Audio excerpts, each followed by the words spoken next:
Desperate search for survivors as Western Europe reels from a catastrophe of historic proportion.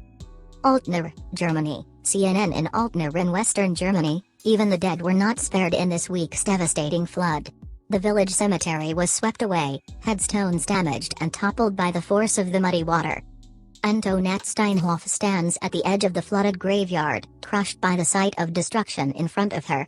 "My mother is over there," she says, pointing at a black marble grave with a cross on top. When the flooding hit the village, the 76-year-old saw an entire house dragged away by the water. 2 people were still inside. Steinhoff said they found one of the bodies up in the vineyard, she added. Much of Altner lies in ruin now. Restaurants dotted around the river banks have been destroyed and entire chunks of buildings torn away. In some areas, the watermark reaches halfway through the 2nd floor. The streets, or what remains of them, are buried under mud, cars wedged between collapsed buildings and piles of debris. It's a sight seen across large swaths of Western Europe following the catastrophic flooding that killed at least 160 people and left hundreds more missing or unaccounted for. Antoinette Steinhoff stands at the edge of the flooded graveyard in Altner. At least 133 people died in Germany when the flood swept across the western states of North Rhine-Westphalia, Rhineland-Palatinate and Saarland.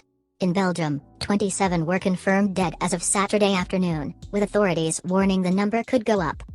Ursula von der Leyen, president of the European Commission, said my heart sank visiting Belgian towns, and she vowed to stand by flood victims whose homes have been destroyed. Drinking water supplies were gradually being restored in Wallonia.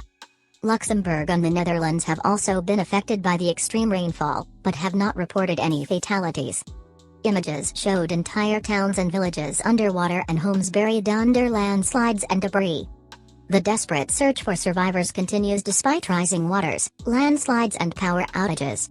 The German army deployed 850 soldiers for disaster relief.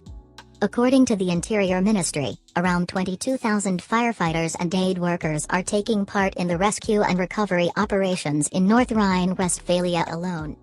Residents described the chaos that ensued when the water rose, making it impossible to escape the area and trapping people in their homes. The water was so high that you couldn't go with smaller cars. They had special cars, and went in and tried to get as many people as possible out of that area. The whole night helicopters were coming and even tried to pull out people there, Michael Koch told CNN. Koch lives in Riftstadt, a town near Cologne that has become one of the symbols of the destruction. A number of buildings, including parts of a historic castle, were destroyed after a large sinkhole opened in a nearby quarry. The water was flowing and pulled parts of the town into that hole, and now, the fire department says that there could be so much water under the buildings that a lot of buildings still can be damaged and can crash together, Koch said. European officials say and number 39, climate change has arrived and number 39, as deadly floods engulf entire towns. European officials say climate change has arrived as deadly floods engulf entire towns. Communication lines remain disrupted across the flooded areas, leaving people unable to reach loved ones.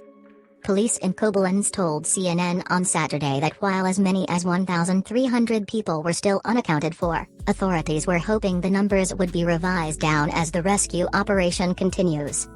There is no end in sight just yet, Ulrich Sopart, a police spokesman in the city, told CNN. Our hopes are that some people might have been registered as missing twice or even 3 times, if for example a family member, a work colleague or a friend has registered a person as missing, Sopart said. Also, in some places phone lines are still down and reception is difficult.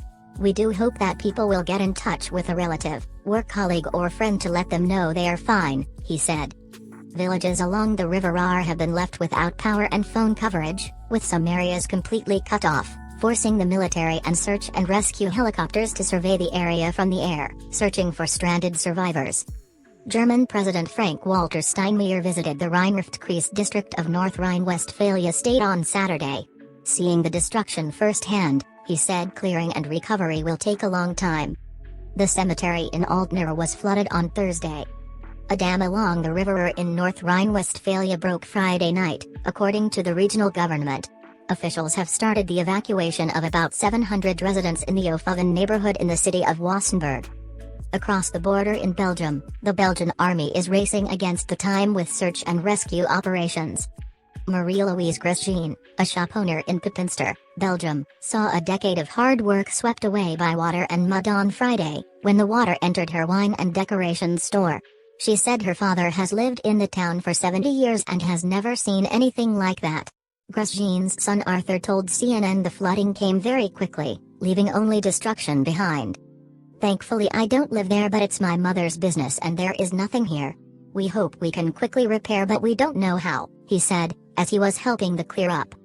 The situation is changing by the minute, and remains extremely critical in many places, Prime Minister Alexander De Croo said at a news conference on Friday. "The victims are the priority, rescuing is the priority, and care. All possible means are mobilized," he added, announcing that Belgium will hold a national day of mourning for flood victims on Tuesday.